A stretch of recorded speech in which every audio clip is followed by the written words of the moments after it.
Deus mío. Imuno e bactérias, uma parte. Ah, ya. Bueno.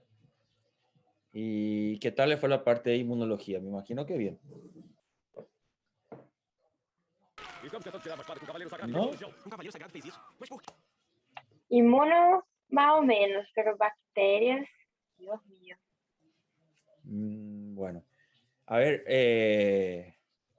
esta semana es la última que nos queda. Prácticamente toca ahora hablar de coagulación, ¿verdad? Si no me equivoco. Mi libro... No tengo mi libro aquí. Creo que De es coagulación coagulación. lo que te tocaba esta semana y solamente coagulación en lo que sería la cascada de la coagulación. No sé si llegaron a leer eso. Ya, ya li. É muito difícil ler os fatores de coagulação. Muito Son difícil. muchos. La Sí. única forma de memorizando esos factores, no queda de otra. Las cascadas pueden graficar una y otra vez y, bueno, tratar de aprender los factores que generan la coagulación. Es muy importante aprender eso porque los fármacos que se utilizan para generar anticoagulación o los anticoagulantes actúan inhibiendo ciertos puntos de esas proteínas.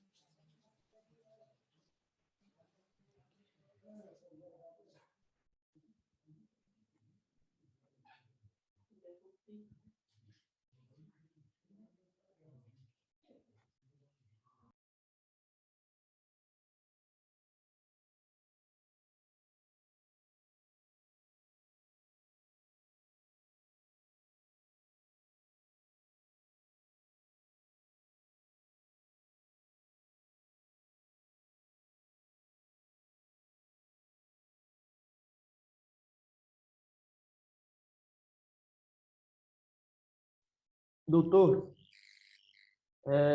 pode explicar a conversão de fibrógeno em fibrina, por favor, que eu não entendi muito.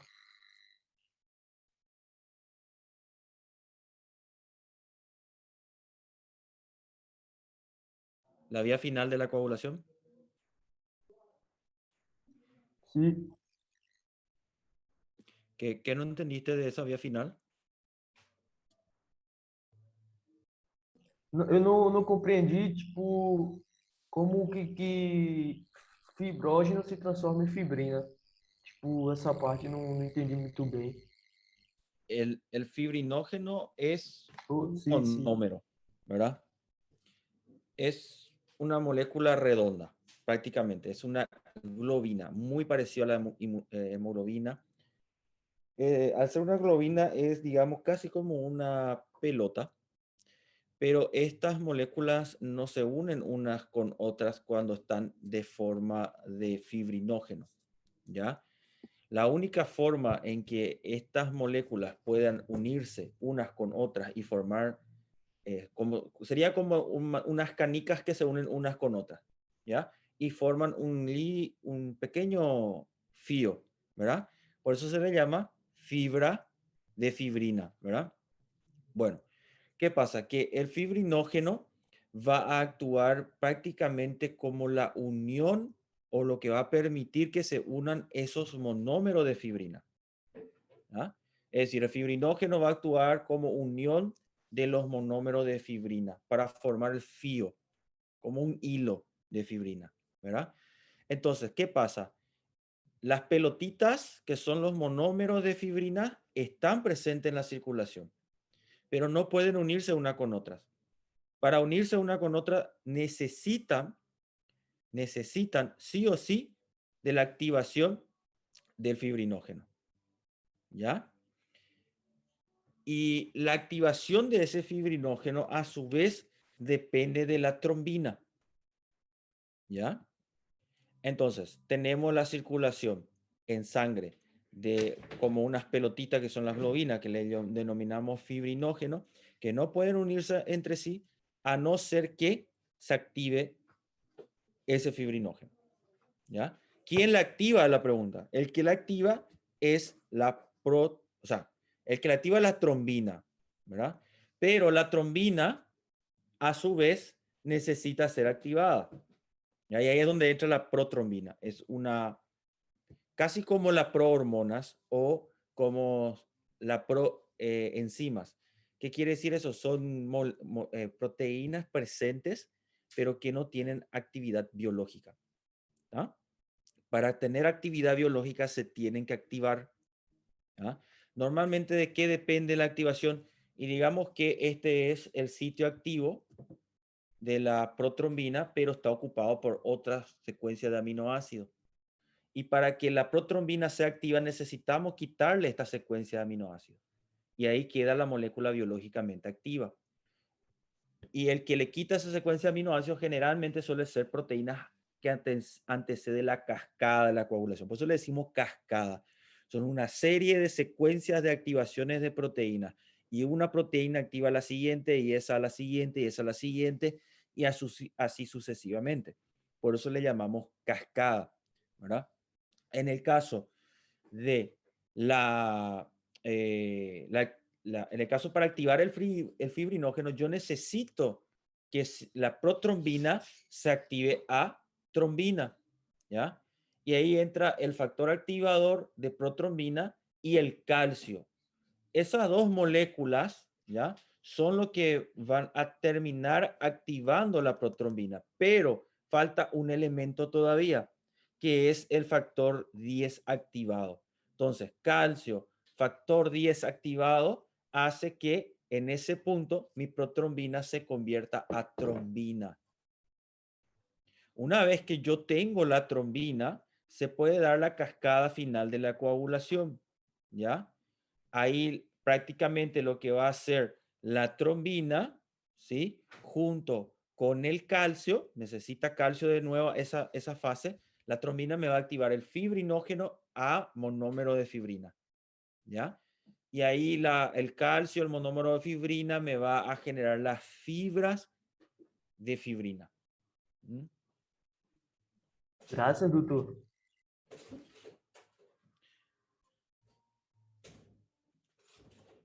Entendeu, Matheus? Ou ficou alguma dúvida de novo? Não entendi, Não doutor. entendi, doutor. Tipo, no caso No caso dos dos plaminógenos, plaminógenos, ocorre essa mesma coisa. No caso, o plaminógeno vai tissular, vai ativar, vai converter nos plaminógenos e os plaminógenos vai converter nos plasminos. É isso também? Casi similar, ¿sí? Más bien yo Similar. compararía con la vía de la cascada del sistema de complemento. Es muy parecido. La parte de la coagulación es parecida a esa cascada.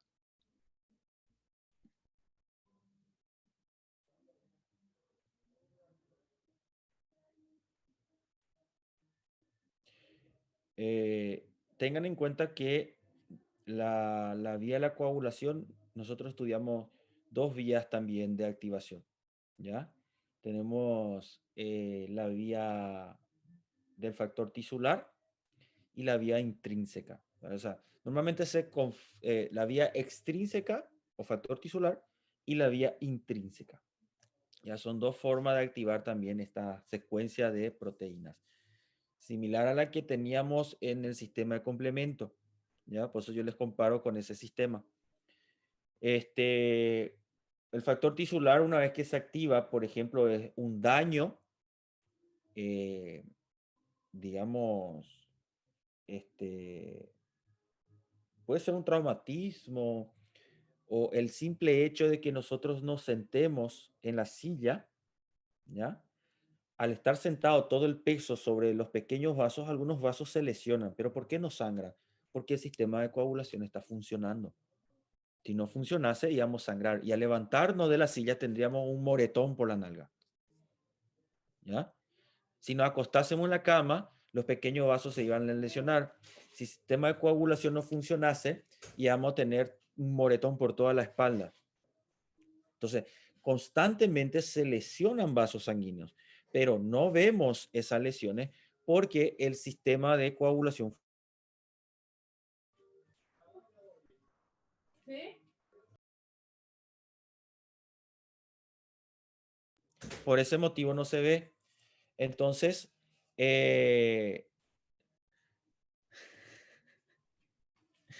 A doctora Dori aquí enchendo el saco. Este, bueno, ¿de qué le estaba hablando? Ya hiciste que me olvide de todo. ¿No querés Vía acabar? intrínseca y extrínseca. Ah, cierto. Nosotros tenemos dos vías para activar la coagulación, ¿ya? Vamos a suponer que tenemos una lesión del vaso sanguíneo y se expone fibra de colágeno, ¿ya? Ese es un factor tisular, ¿ya? El factor tisular al exponerse al vaso sanguíneo ya puede o activarme plaquetas o directamente la vía de la coagulación extrínseca, ¿ya? Hablamos de que esto está en tejido y una vez que se lesiona el endotelio del vaso sanguíneo ya está expuesto tejido del vaso sanguíneo, pero tejido, ¿ya? Entonces, bueno, entonces ese factor tisular me va a activar la vía. Entiendan una cosa, las dos vías tienen un objetivo. ¿Cuál es el objetivo? Activar el factor 10. ¿Ya? Ese es el objetivo. Cualquiera de las dos vías tienen un objetivo y su objetivo es activar el factor 10. ¿Sí? ¿Por qué el factor 10? Porque ya estamos en la parte final de la coagulación. ¿Se acuerdan? Factor 10, calcio, se activa protrombina activada, ya me activa fibrinógeno, a monómero de fibrina y ya está activado toda la cascada de la coagulación. Esa es la parte final. Entonces, la vía común a la que quieren llegar cualquiera de las dos vías, intrínseca y extrínseca, es el factor 10. Porque una vez que el factor 10 está activado, ya se coaguló. ¿Ya? Entonces, estudien de esa forma. La vía extrínseca, ¿cómo llega al factor 10? Primero estudien la vía final. Creo que el Guyton lo separa de esa forma. Y si no es el Guyton, es el Stuart Fox. ¿Ya? No me acuerdo cuál de los libros es la que tenía de esa forma. Pero creo que es el Guyton, si no me equivoco. Primero, el Guyton o el Stuart Fox le va a enseñar cómo es la vía final. Es decir, protrombina a trombina, gracias al factor 10 se activó eso. ¿Ya? La protrombina se activa gracias al factor 10 activado, junto con el calcio. Y ahí ya protrombina, trombina, se activa fibrinógeno, fibrinógeno a fibrina o monómero de fibrina y ya está. ¿Ya? Y ahí puede haber una retroalimentación positiva de vuelta en donde la propia fibrina puede activarme más protrombina. ¿Ya? Esa es la vía final. Entonces, activar factor 10 es el objetivo. Esa es la misión que tienen las dos vías, intrínseca y extrínseca. Entonces, vamos por la extrínseca. Tenemos exposición de factor tisular o factor 3, se le llama también factor 3, ¿ya? Ese factor tisular, una vez que está activado, me va a activar al factor 7, ¿ya? El factor 7 más calcio ya me activa el factor 10. Es una vía corta.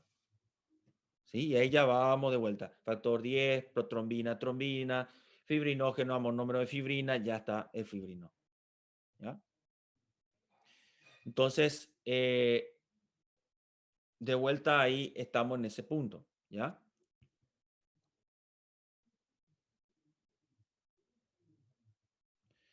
Quedó claro esa parte porque yo voy explicando aquí y hablo, no sé si me entienden. Doutor, Sí, sí, gracias, doctor. sobre o ¿Sí? fator 3.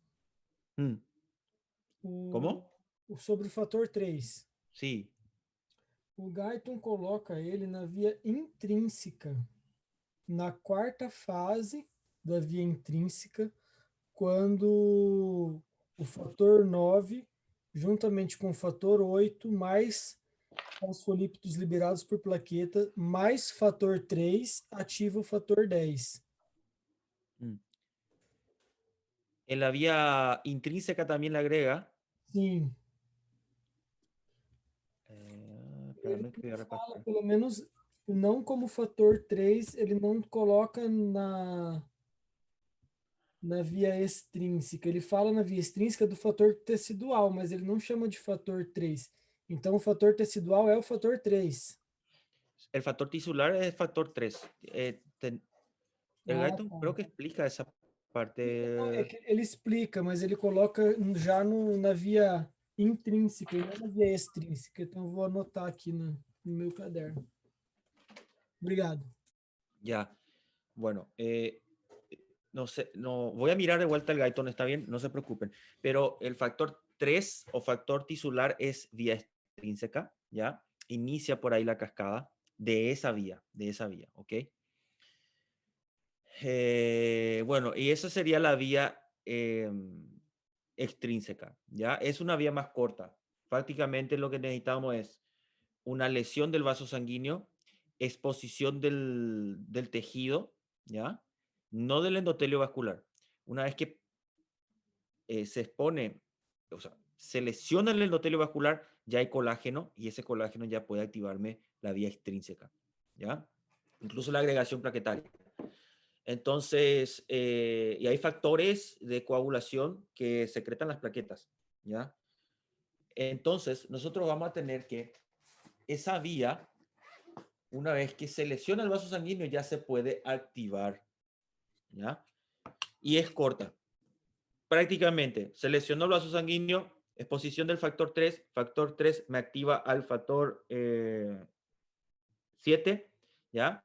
El factor 7 activado normalmente se utiliza como esquema 7A. Solamente significa esa A que está activado, ¿ya? Factor 7 se tiene que activar. Hay un factor 7 no activado, que es la proteína sin excindirse la molécula de aminoácido que bloquea su sitio activo. Entonces, una vez que está activado, se representa como factor 7A generalmente, ¿ya? O factor 7'. Suelen usar esos dos los libros. Bueno, y ahí ya tenemos, junto con el calcio, activación del factor 10. Bueno, ahora vamos a la vía más larga. No es más complicada, es solamente, tiene más paso nomás, lo que sería la vía del factor intrínseco, ¿ya? La vía del factor intrínseco, vamos a tener que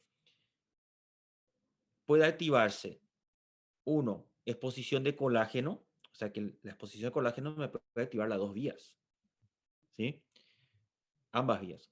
Pero el factor intrínseco también se puede activar por traumatismo dentro de la sangre. Un flujo turbulento me puede activar. Por eso cuando tenemos, por ejemplo, una vena o una sangre muy estaciada, por ejemplo, varices en las piernas, hay un riesgo relativo de que se genere trombos. ¿Ah? ¿Saben lo que es el trombo? Manejan ese término ya, ¿verdad? ¿Sí? Y émbolo. Seria um coágulo, professor, el trombo? Un coágulo desprendido, ¿ya? Sim. E el émbolo, não sei. Y el émbolo es el coágulo desprendido. ¿Ya? Un trombo es el coágulo adherido, ¿ya? A la pared todavía, y cuando se desprende ya hablamos de un émbolo. ¿Sí? Bueno, ese factor intrínseco puede activarse tanto por la exposición de colágeno, entonces, o que tengamos lo que llamamos exposición, bueno, perdón, traumatismo de sangre. El flujo turbulento es el principal, o éstasis sanguínea. Éstasis sanguínea sería sangre parada, sangre que no está circulando rápidamente, ¿sí? Bueno, la vía es un poquito más larga, pero el objetivo es activar el factor 10 igualito, ¿ya? Entonces, tenemos el traumatismo de sangre. Ese traumatismo de sangre activa automáticamente la proteína del factor 12, ¿ya? El factor 12, voy a tratar de acordarme el nombre que tenía ese factor.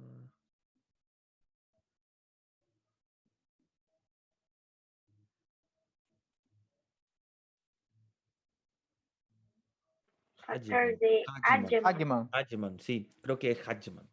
Bueno, el factor 12. Si, nombre le voy a cobrar y no, solo el factor tisular, el que necesito que sepan. Factor 3, factor tisular, ¿ya? Los nombres así muy digamos, de científico no. Con los factores me queda bien. El factor 3, ¿por qué? Porque quiero que se acuerden de que el tejido puede activarme la coagulación. Por eso factor tisular, que lo recuerden de esa forma y que ese factor 3 le va a ayudar a recordar eso. ¿Ya? Bueno, siguiendo. Entonces el factor 12, una vez que se activa, nosotros tenemos que el factor 12 me va a activar otra proteína que es el factor 11. ¿Ya? El factor 11 a su vez me va a activar al factor 9. ¿Ya? Y ese factor 9 para activarse, es decir, yo para acordarme suelo decir el 11 es un inútil. ¿Por qué? Porque necesita la ayuda del calcio para activar al 9. ¿Ya? Entonces es una mnemotecnia que yo suelo usar. Ustedes busquen la suya, pero tienen que acordarse. ¿Ya? ¿Por qué? Porque cuando nosotros quitamos todo el calcio en los frasquitos con tapas azules, tienen sustancia que impide que coagule la sangre. ¿Por qué? Porque me secuestra todo el calcio. Entonces, si me secuestra todo el calcio, me tiene que bloquear las dos vías de la coagulación. Me bloquea la vía final y me bloquea la vía extrínseca y la vía intrínseca. ¿Ya? En la vía intrínseca, ¿dónde te bloquea? Te bloquea en la activación del factor 9. ¿Por qué? Porque el factor 11 necesita de calcio para activar al 9. ¿Ya? Y ahí te bloquea también ¿dónde? En la activación del factor 10. ¿Por qué? Porque el factor 9 ya me va a activar al factor 10. ¿Ya? Solo que el 9 es aún más inútil que el 11. Para acordarse. ¿Ya? ¿Por qué? Porque el factor 9 para activar al factor 10 va a necesitar de factor 9 activado, por cierto, factor 8 y calcio. Ahí se me activa el factor 10. Y después la vía ya es común, ¿ya? De vuelta, factor 10 activado, trombina, o sea, protrombina a trombina. Esto de vuelta me va a actuar sobre la formación monómero de fibrina y ya tenemos el fibrinógeno, ¿ya? Entonces, son las dos vías, ¿ya? No es difícil, son varios numeritos nomás. Acordarse que el 12 activa el 11 activa el 9, pero es un inútil, necesita de calcio. El 9 ya me puede activar el 10, pero necesita ayuda de vuelta, que es el factor 8 y el calcio, ¿ya? Y ahí ya estamos en la vía común, que es el factor 10 activado. ¿Ya? Eso sería la intrínseca. Es un poquito más largo, pero no más complicado, ¿ya? Ahora el factor, la activación de la vía extrínseca es mucho más corta. 7 activado, ¿por quién? Factor 3. Ya, perfecto. Ahí necesito calcio y el 7 que ya se activó y ya tengo factor 10 activado. ¿Ya? Entonces, en la vía extrínseca se van a aprender rapidísimo, ¿no? Factor 3, factor 7 activado, calcio, ya estoy en la vía común. Y ahí repetir como un rosario. De vuelta. Factor 10 activado, protrombina a trombina, ¿ya? La trombina me activa el fibrinógeno a monómero de fibrina con ayuda del calcio. Monómero de fibrina ya me va a formar el fibrinógeno. Vía común, vía final, ¿sí?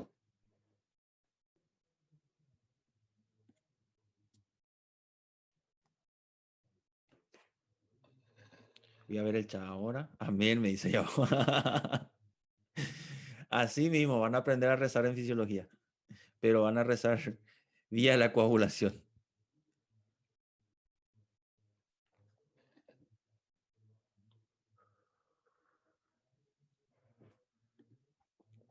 Bueno, voy a mirar el chat un ratito.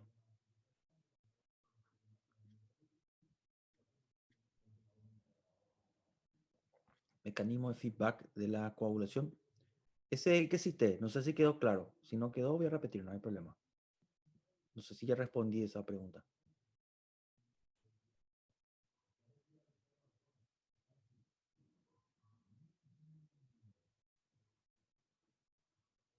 Sim, mas nesse mecanismo de feedback positivo, qual é o estímulo para que se pare a coagulação?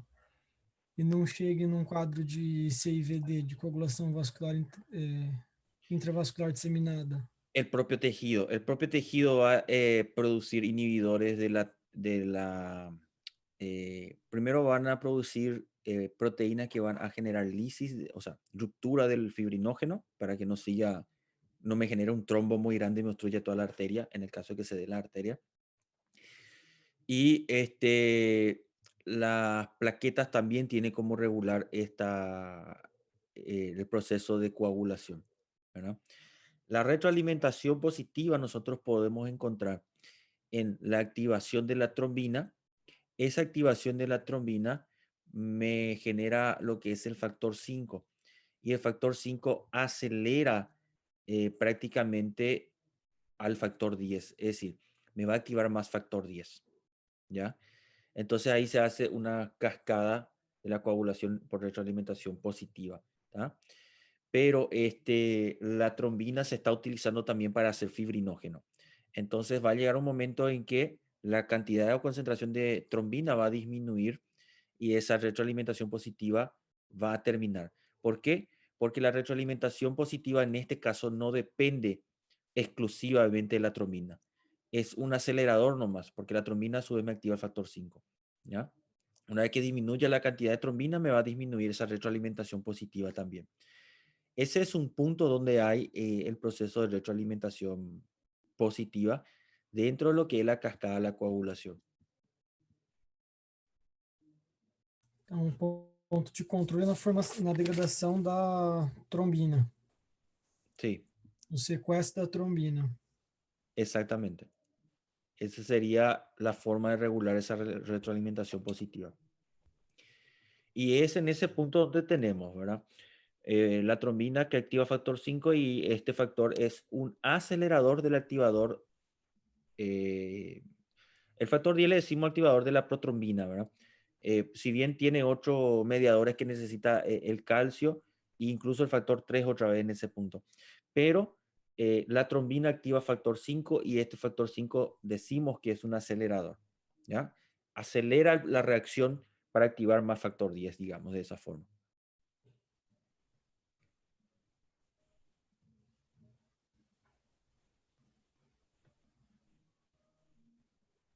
Doutor, Sí. esses anticoagulantes, ele atua nesse processo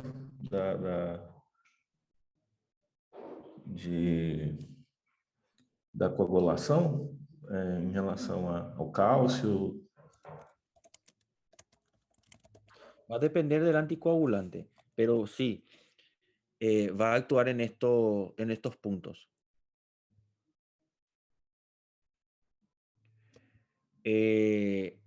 Realmente hay varios tipos de anticoagulantes, ¿verdad? En el caso de los cumarínicos, vamos a tener que me pueden bloquear el factor 7, ¿verdad? La heparina, la no fraccionada, me va a bloquear el factor 10A y el factor 5A. Entonces ya en ese punto, si yo tengo bloqueado mi factor 10, ¿qué bloqueé? Las dos vías. Ya recuerden, bloqueo factor 10 y yo tengo las dos vías bloqueadas, ¿sí? Sin embargo, con las cumarinas, no. ¿Por qué? Porque yo estoy bloqueando el factor 7 nada más, ¿ya? Entonces solo bloqueo una vía. Después tenemos bueno, ahí ya hay algunos fármacos específicos como el betatrixaban, el endosaban, el pisaban, los sabanes. Esto me bloquea también el factor 10, ¿ya? Entonces, todas las vías bloqueadas por ese mismo, o sea, las dos vías bloqueadas por ellos, ¿verdad? Y ahí varía de uno a otro. Por ejemplo, el Debigatran inhibe la trombina. El Rivaroxaban me termina inhibiendo el factor 10A. El Episaban, también factor 10A. Y lo otro, todo es factor 10A prácticamente. El Endosaban, el Betrixaban o el Epixaban, todo termina bloqueando factor 10. Si me bloquea el factor 10, estoy bloqueando las dos vías, ¿verdad? Doutor, Graças. como que se escolhe qual que a pessoa vai tomar? Va a depender del paciente en parte, primero la evidencia que hay al respecto del fármaco para cumplir el objetivo que tenemos, ¿verdad? Nosotros tenemos varios anticoagulantes, pero en base a estudios sabemos cuál es más seguro, cuál me disminuye la tasa de mortalidad o la mortalidad por todas las causas, cuál tiene menor efecto secundario o cuál está asociado con alguna u otra patología. Entonces, ahí ya los estudios clínicos determinan cuál es el ideal para el paciente. ¿Cómo nosotros sabemos eso? Estudiamos las guías de recomendaciones de expertos que se suelen lanzar, ¿ya? Ahí tenemos la guía de la Sociedad Americana de Cardiología para hacer anticoagulación en los pacientes y nos guiamos por esas guías. Y ahí las recomendaciones se dividen en base a evidencia científica de cuál es más seguro, cuál tiene más, disminuye la mortalidad por todas las causas, a ver, menor, ¿cómo te voy a decir? Menor riesgo clínico en el paciente, facilidad de manejo y costo. El costo es otra cosa que tenemos que tener en cuenta. Ahora podemos tener un fármaco que evidencia 1A, pero el paciente no puede comprar. Entonces utilizamos uno que tenga menor evidencia o que le dé menor riesgo, ¿verdad?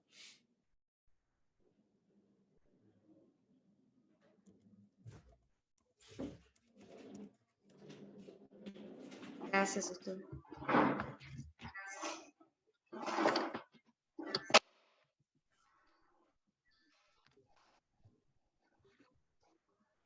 Abaixa um pouco esse negócio para eu poder falar sem dar esse negócio.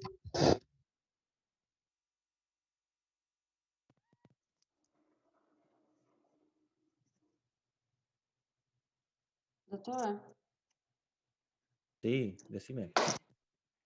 sobre as cirurgias, quando os anticoagulantes são suspensos, e muitas pessoas acabam tendo AVC ou algum tipo de problema.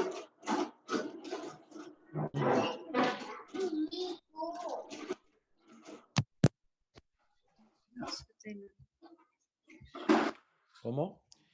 Con las cirugías, ¿qué me decías? Desculpa, doutor. No te preocupes.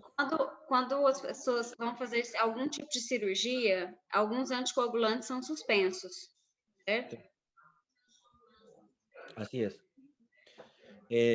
Generalmente, bueno, E eu conheço vários casos de pessoas que tiveram um AVC por conta da suspensão do remédio. ya. Y es un riesgo, ¿verdad? El riesgo-beneficio.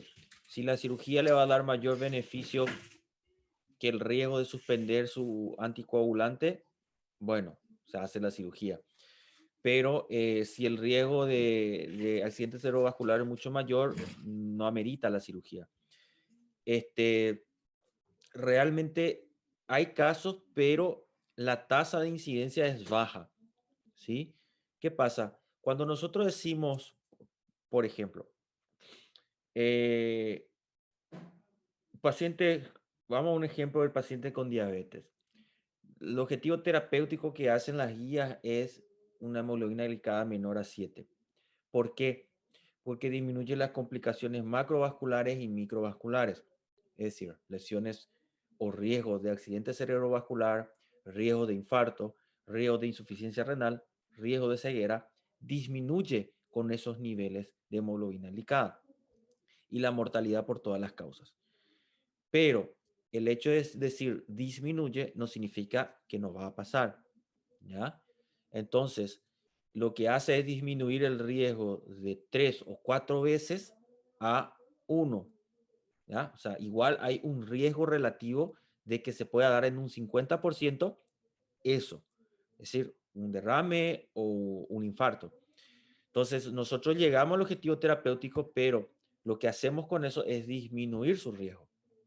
Cuando utilizamos un anticoagulante, nosotros lo que estamos haciendo es disminuir el riesgo de accidente cerebrovascular, ¿ya?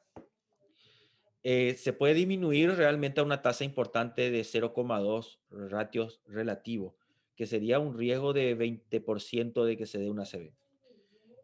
Al suspender ese anticoagulante, alzamos de vuelta el riesgo a un 80 o un 90%, ¿ya? Y sin anticoagulante por mucho tiempo, el paciente tiene un riesgo 2 veces mayor, es decir, un 200%, ¿verdad? De posibilidad.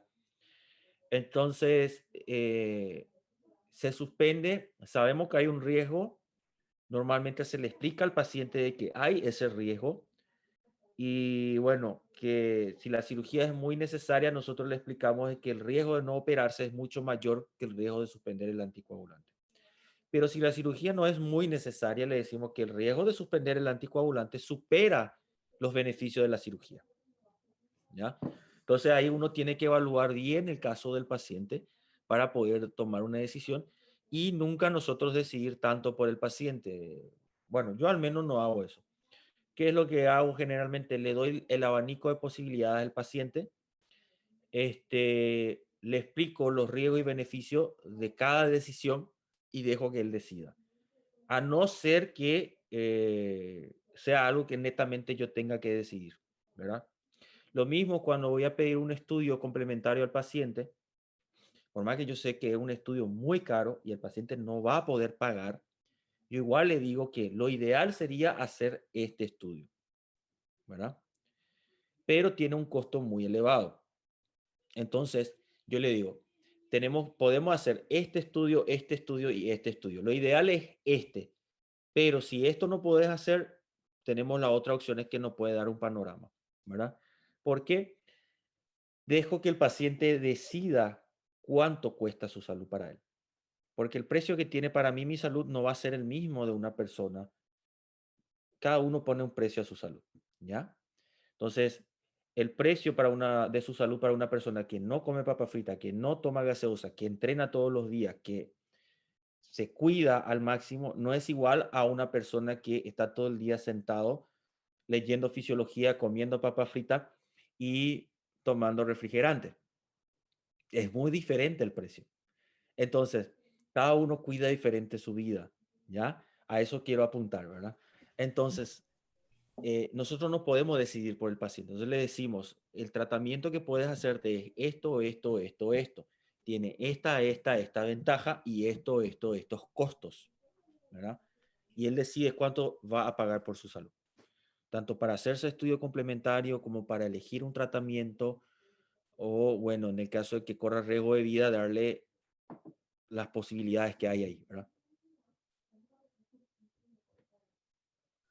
Doutor, não sei se Sí. vai fugir muito da aula, mas você poderia me explicar brevemente de que forma direta a diabetes influencia no fator da coagulação, de prejudicar de causar a coagulação?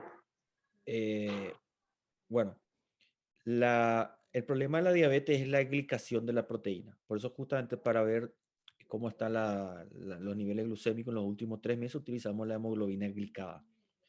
Porque los niveles muy elevados de azúcar en sangre, lo que sería la glucosa en sangre, termina generando un cambio en las proteínas al glicarlo.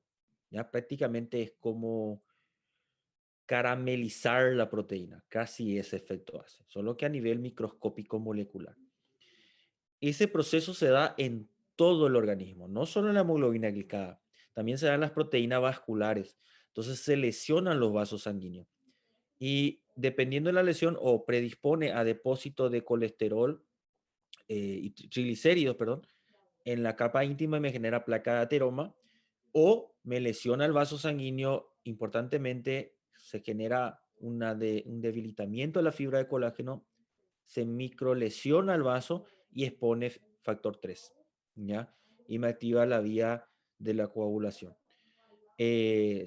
Dependiendo de dónde se dé eso, bueno, a veces pasa nada, pero si se da en el cerebro o a nivel del corazón, bueno, ahí sí, corazón e infarto y cerebro, accidente cerebrovascular isquémico, ¿verdad?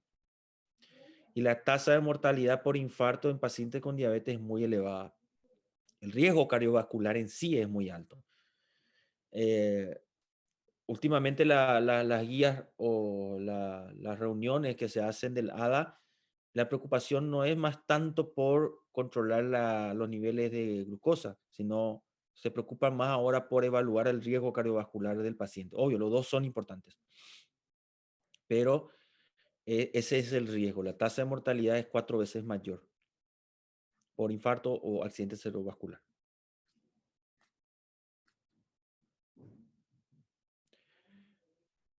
Claro que hablamos de un paciente no compensado, ¿verdad?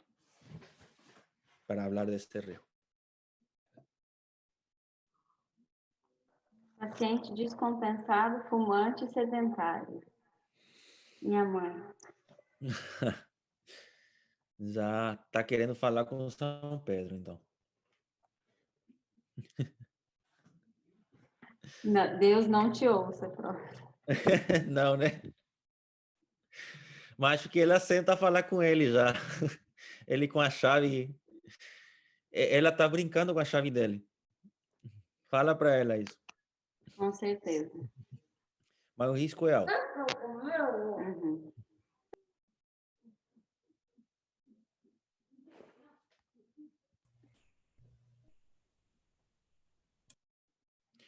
Anticoagulante con pacientes con COVID y la misma vía, la misma vía. ¿Qué pasa? Lo que se descubrió es que el COVID en parte me genera una activación de la vía de la coagulación y esta vía activada me termina generando un tromboembolismo pulmonar, que es súper grave y generalmente no hay cómo ir atrás una vez que se forma un tromboembolismo pulmonar. Avanza rápido y generalmente es un cuadro mortal. La tasa de mortalidad es 80%. Entonces, evitar que se forme eso es utilizando los anticoagulantes.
Bueno.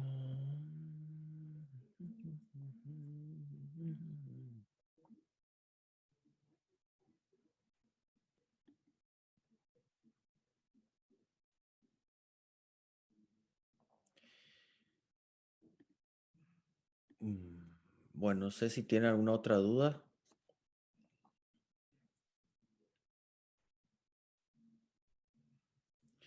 Si no Professor, hay duda, sí, te escucho. aquela doença hemofilia é de se dar solo em homens ou solo em mulheres? Ou não existe isso? Ou em todos igual? No, se La puede dar, hemofilia. en ambos se puede dar Em en ambos. ambos, né? Em Y ambos. es hereditario. Es Ah. hereditario.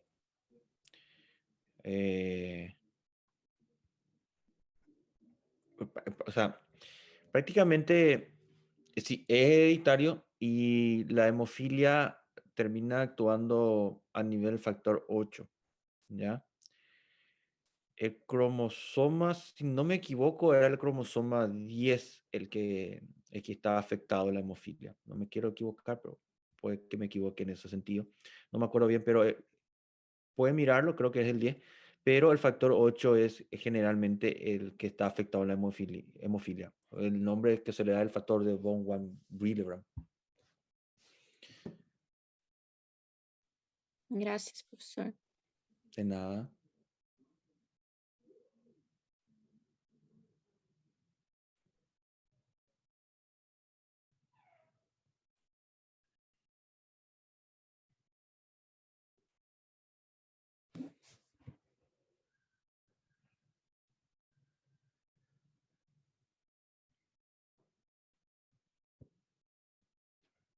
Doutor, sobre o capítulo de grupo sanguíneo, Sí. a gente teve essa aula?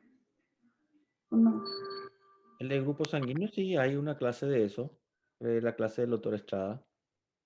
Não, mas a gente teve essa aula de dúvida ou não? No me acuerdo, no te quiero mentir. Creo Sobre que os no. fatores de rechaço lá, o mais grave que acontece, pelo que eu entendi, é o renal, ¿Mm? ¿De cuál? quando há o rechaço do órgão transplantado. Ajá. O fator mais importante que há é a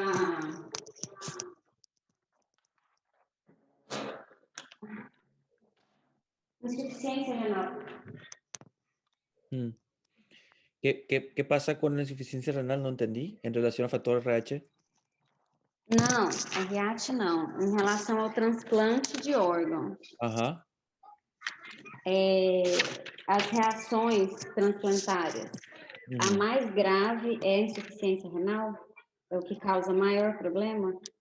No solamente insuficiencia renal, igual puede dar insuficiencia hepática. Uno de los órganos afectados principalmente es el riñón, pero no es el único. El síndrome de rechazo se da por incompatibilidad del complejo inmunohistoquímico, ¿verdad? Tenemos dos tipos de complejo inmunohistoquímico, el 1 y el 2. Entonces, la compatibilidad que se busca en este sentido es uno que sea muy semejante para evitar rechazo, porque este complejo me termina activando las células natural killer y estas células son lo que terminan atacando al órgano trasplantado y empieza e inicia el rechazo, ¿verdad? Pero no obstante me va a generar un proceso inflamatorio multisistémico, me va a generar un shock hipovolémico importante y el shock hipovolémico lleva a la falla renal, pero no solo falla renal, falla hepática, falla multiorgánica sistémica, ¿verdad? Pero uno de los primeros en afectarse suele ser, ¿verdad?, el riñón.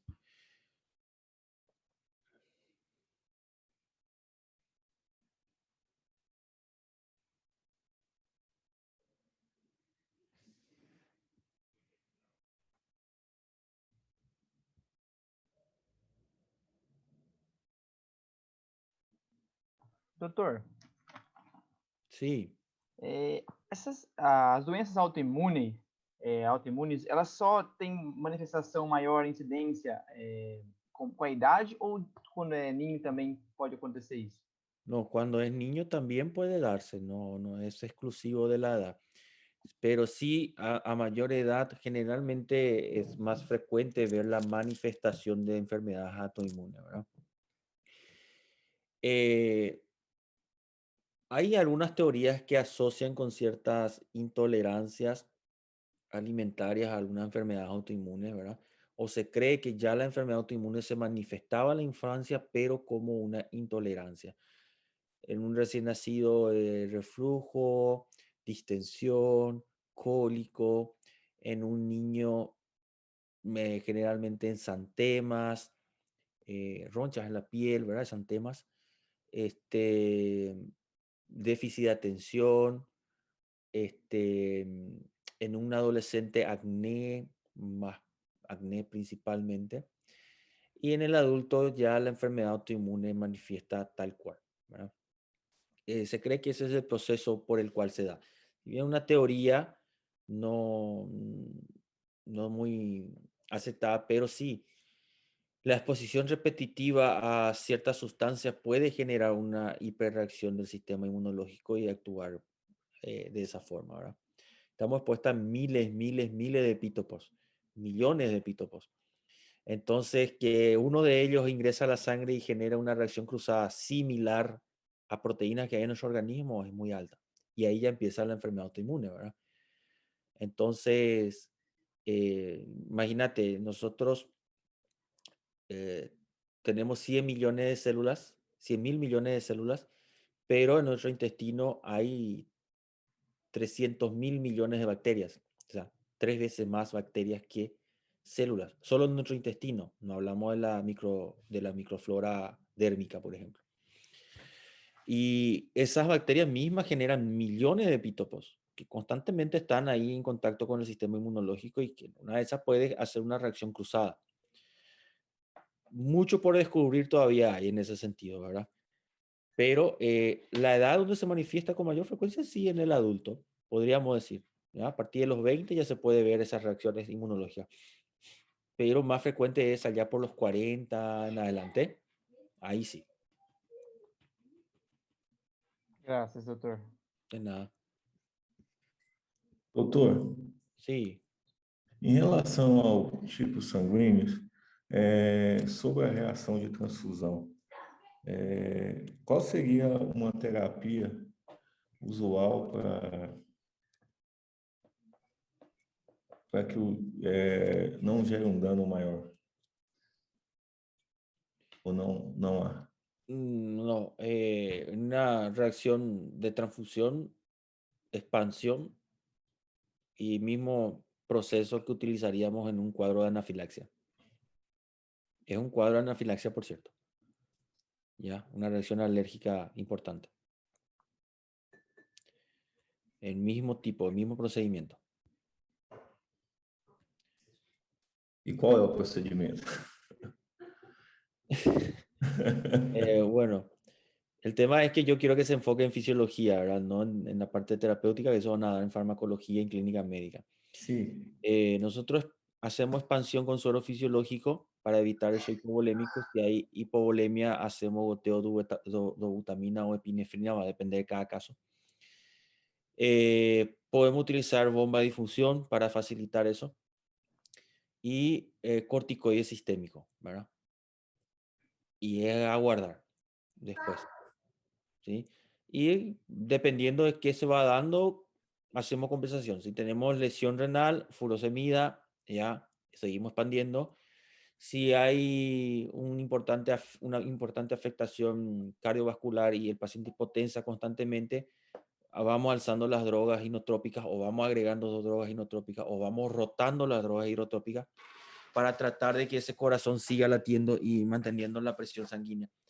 Pero si no da, va a entrar en paro en cualquier momento. Si entra en paro, reanimamos. Y si sale de la reanimación, seguimos con las drogas inotrópicas, dejamos al paciente inconsciente, va a depender de su mecánica ventilatoria. Si está descompensando y está perdiendo la conciencia, bueno, en algunos casos hay que intubar. Pero si no, bueno, seguimos con esas drogas inotrópicas. Si vuelve a entrar en paro, volvemos a reanimar. Y si vuelve a salir por milagro de Dios, aguardamos su evolución, ¿verdad? El problema de reanimar es que a veces no sabemos cómo va a salir ese cerebro, ¿sí? Puede que tenga lesión cerebral.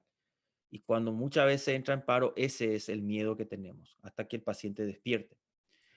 Y una vez que empieza a compensar, vamos disminuyendo las drogas inotrópicas, se va disminuyendo la furosemia si el riñón empieza a compensar, dependiendo del clarez de creatinina.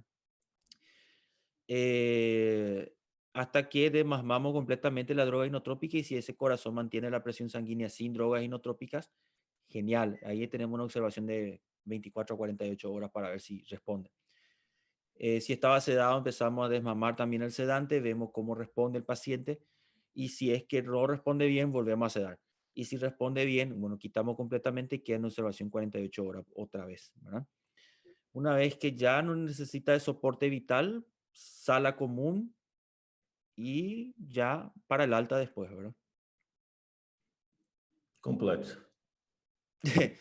resumido en simple es eso, ¿verdad? Pero hay muchas cosas a tener en cuenta, ¿verdad? Interpretación de laboratorio, dosaje de fármacos, dosis máxima, complicaciones secundarias de los fármacos, entre otras cosas, ¿verdad?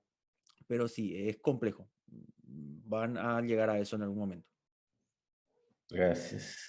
De nada.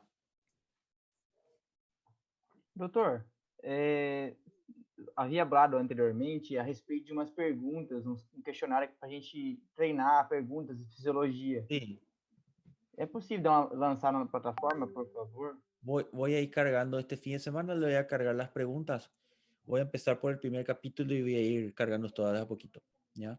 Graças, doutor. Creo que voy a cargar la parte de arriba en el sector que es de presentación. Entonces, apenas entren ya van a ver ahí esa parte. Ahí está. Graças. Bueno, que tengan un lindo fin de semana, buen estudio de fisiología, que micro va a estar fácil frente a fisio. Entonces, estudien, ¿ya?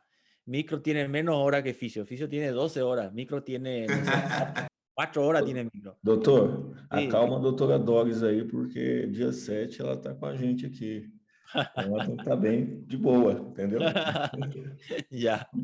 Yo voy a hacer el examen, le voy a decirle. Bueno, que tengan un buen fin de semana. Nos vemos el lunes. Chao, chao. Tchau, tchau. Obrigada, professor. Tchau, tchau. Tchau, tchau.